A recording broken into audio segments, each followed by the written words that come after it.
পরশুরাম ধারাবাহিকের আজকের পর্বে দেখা যাবে টোটেনির সঙ্গে থাকা সেই লোকটিকে তুলে নিয়ে আসে পরশুরাম। পরশুরাম তুলে নিয়ে এসে জেরা করতে থাকে। ঠিক তখনই ছেলেটা বলতে থাকে, আচ্ছা আপনি টোটেনি গাঙ্গুলির হাজব্যান্ড শিবপ্রসাদ গাঙ্গুলি না? তখন দেখা যায় শিবপ্রসাদ বলতে থাকে, হ্যাঁ হ্যাঁ আপনি ঠিক ধরেছেন। তখন লোকটি বলতে থাকে, তবে আপনি এখানে কেন?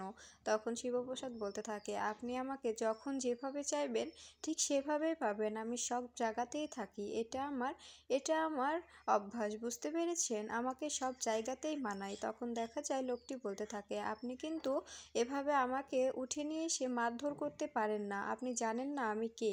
তখন দেখা যায় শিবপ্রসাদ বলতে থাকে, আমি তো সেটাই জানতে চাইছি, আপনি কে? আপনি কে? আপনার সঙ্গে টোটিনির কি পরিচয়? টোটিনি কে? আমি তো এটাই জানতে চাইছি। এটা যদি মুখ খোলেন তবেই তো কোনো সমস্যা হয় না, তবে তো আর আমাকে কষ্ট করে আপনাকে মারধর করতে হয় না, তাই না? কিন্তু লোকটা কোনোভাবেই কথা শোনে না। এরপরে দেখা যায় শিবপ্রসাদ লোকটিকে মারতে থাকে। তখন দেখা যায় লোকটি বলতে থাকে, আপনি কিন্তু ভুল করছেন, আপনি ভুল করছেন, আমাকে মারছেন, আপনি বুঝতে পারছেন না আমি কে। কিন্তু আমি 24 ঘন্টার মধ্যে জেল থেকে বেরিয়ে যাব, আপনি কোনোভাবে আমাকে আটকাতে পারবেন না, কারণ আমাদের হাত যে কোথায় আছে, আমরা যে কে, সেটা আপনাদের কোনো ধারণাই নেই। তখন দেখা যায় শিবপ্রসাদ গাঙ্গুলি বলতে থাকে, সেটাই তো জানতে চাইছি, বারবার করে বলছি যে আপনার পরিচয়টা বলুন, বলছেন না কেন? ঠিক তখনই দেখা যায় শিবপ্রসাদের ফোনে টোটিনির ফোন আসে। এরপরে ফোনটা রিসিভ করলে টোটিনি বলতে থাকে, কোথায় তুমি?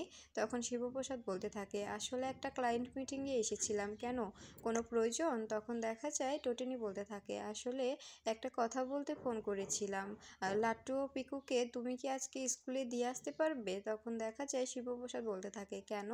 তখন টোটিনি বলতে থাকে, আসলে আমার একটা কাজ ছিল তো, বাড়ির সবাই অনেক জোরাজোরি করছিল যে আজকে যেন আমি বাড়িতেই থাকি, কোথাও যেন না যাই, তাই বলছিলাম তুমি যদি বাচ্চাগুলোকে স্কুলে পৌঁছে দিতে ভালো হতো। তখন দেখা যায় শিবপ্রসাদ বলতে থাকে, কেন? কেন টোটিনি, তুমি ওখানে কেন পড়ে আছো? কেন পড়ে আছো তুমি? কিছু কি খুঁজছো? আর তোমার মতিগতি কিন্তু আমার একদমই ভালো লাগছে না। এই কথাটা শুনলে টোটিনি অনেক কষ্ট পায় আর বলতে থাকে, কি ব্যাপার, কি ব্যাপার, তুমি আমাকে এভাবে কথা বলছো কেন? তুমি তো কখনো আমার সঙ্গে এভাবে কথা বলো না। ঠিক তখনই দেখা যায় পাশে থাকা লোকটি টোটিনি বলে চিৎকার করলে তখন টোটিনি শিবপ্রসাদকে বলতে থাকে, কি ব্যাপার, পাশে কে কথা বললো, আমাকে ডাকলো? তখন শিবপ্রসাদ বলতে থাকে, না টোটিনি, তুমি ভুল শুনেছো, কে ডাকবে তোমাকে? তখন টোটিনি বলতে থাকে, না আমি ভুল শুনতে পারি না, কেউ একজন আমাকে ডেকেছে, কিন্তু কে?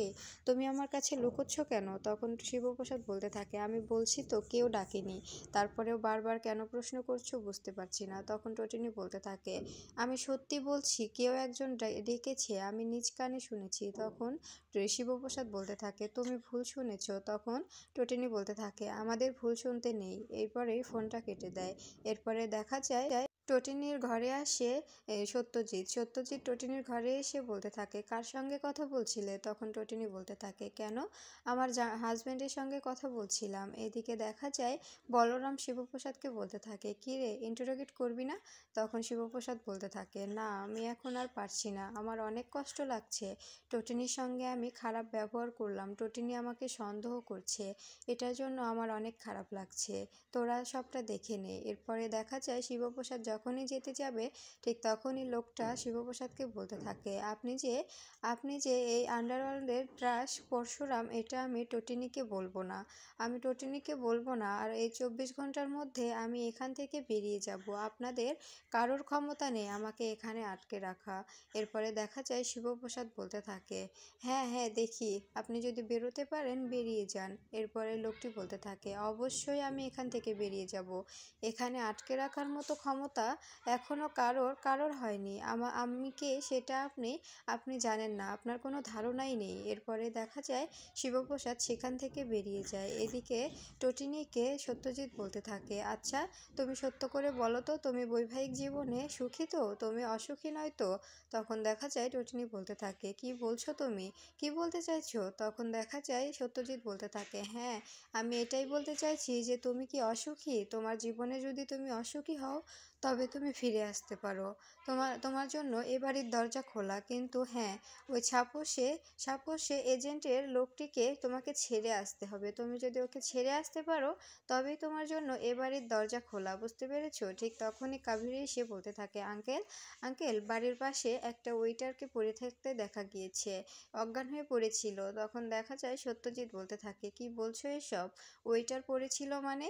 আর উনি কই এখন? তখন কাবির বলতে থাকে, বাড়ির ড্রয়িং রুমে আনা হয়েছে, আর অনেক রকম চেষ্টা করে ওনার জ্ঞান ফেরানো হয়েছে। এরপরে দেখা যায় সত্যজিৎ চলে যায়। এরপরে টটিনি ভাবতে থাকে, কি ব্যাপার, ওইটার পড়ে থাকার কথা না তো?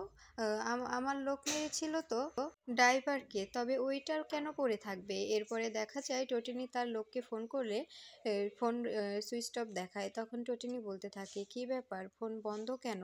ঠিক তখনই দেখা যায় টটিনির ফোনে ফোন আসে কর্ণ চ্যাটার্জির। কর্ণ চ্যাটার্জি ফোন করে বলতে থাকে, আমি টটিনি, কর্ণ চ্যাটার্জি, তোমার কথা মনে হলো তাই তোমাকে ফোন করলাম। তখন দেখা যায় টটিনি বলতে থাকে, আপনি কেন ফোন করেছেন আমাকে?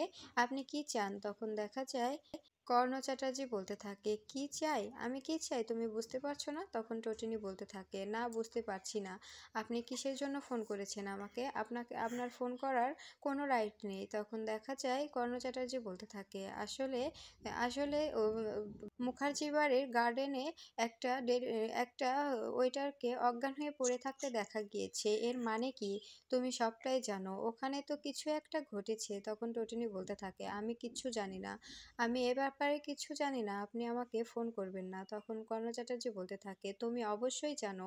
তুমি কে টটিনি? তুমি কে? তুমি সবটা লুকোচ্ছ কেন? এদিকে দেখা যায় লোকটিকে ডাইনিং এ সবাই বসিয়ে তার থেকে কথা বের করার চেষ্টা করে, কিন্তু লোকটি নিজে ভালো করে চোখই খুলতে পারে না। তখন দেখা যায় বাবিন ও কাবির দুজনে লোকটিকে বারবার বলতে থাকে, প্লিজ একটু কথা বলার চেষ্টা করুন। তখন আরাধ্যা বলতে থাকে, ওনাকে হসপিটালে নেওয়া প্রয়োজন। এভাবে এভাবে ওনাকে রাখলে ওনার অনেক বড় ক্ষতি হয়ে যাবে। দেখতে পাচ্ছ না উনি উনি কেমন অসুস্থ বোধ করছে? উনি তো নিজের চোখটাই খুলতে পারছে না। তোমরা আগে ওনাকে হসপিটালে অ্যাডমিট করো, তারপরে উনি সুস্থ হলে না হয় ওনার থেকে সবটা শোনা যাবে। তখন দেখা যায় দীপালি বলতে থাকে, হ্যাঁ, আরাধ্যা তো ঠিকই বলেছে, লোকটিকে তোমরা এভাবে মেরে ফেলবে নাকি? লোকটিকে হসপিটালে নিয়ে চলো। লোকটিকে হসপিটালে নিয়ে গেলে সুস্থ হলে তারপরেই তো ওনার থেকে সবটা জানা যাবে, আর পুলিশকেও একটা ইনফর্ম করতে হবে। তখন দেখা যায় সত্যজিৎ বলতে থাকে, না না, এখনই পুলিশকে ইনফর্ম করতে হবে না, আগে ওনার থেকে আমরা জানার চেষ্টা করি, উনি যদি কিছু বলতে পারে। এরপরে দেখা যায় লোকটির কাছে গিয়ে সত্যজিৎ বলতে থাকে, আচ্ছা মশাই, আপনার নাম কি বলুন তো? তখন দেখা যায় লোকটা কোনো কথাই বলতে পারে না। তখন লোকটা আস্তে আস্তে বলতে শুরু করে। তখন দেখা যায় সত্যজিৎ বলতে থাকে, আচ্ছা, আপনি ওখানে কি করে অজ্ঞান হয়ে গেলেন? তখন লোকটি বলতে থাকে, আসলে কেউ একজন পিছন থেকে আমাকে বাড়ি মারলো, মাথায় বাড়ি মারলো, এরপরে মুখে একটা কিছু চেপে ধরলো, তারপরে আমার আর কিচ্ছু মনে নেই, আমি আর কিচ্ছু বলতে পারছি না। তখন টটিনি দেখা যায় বলতে থাকে, ওনাকে হয়তো কোনো মেডিসিন দেওয়া হয়েছে, মেডিসিন দিয়ে ওনাকে অজ্ঞান করে রাখা হয়েছিল। এই কথাটা শুনে অবাক হয়ে যায় সবাই। এরপরে দেখা যায় কর্ণ চ্যাটার্জি এসে লোকটিকে বলতে থাকে, এই আপনি কে?